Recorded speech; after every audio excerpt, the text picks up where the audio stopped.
Yeah, Abby, Evan, there's 25 plow trucks right now going all across the city on that emergency snow route.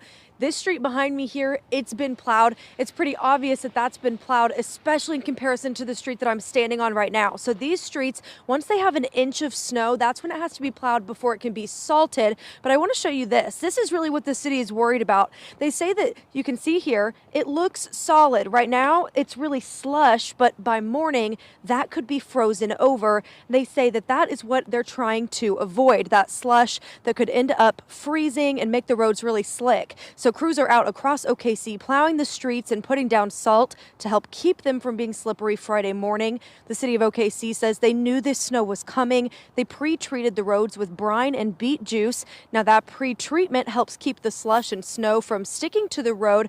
But of course, there could still be some slick spots despite them working on the roads for multiple days now. If you don't have to be out, please don't be out. If we understand that some people do have to be out, and if you do, just give yourself lots of time, slow down, exercise caution. Please give our trucks lots of room to work with.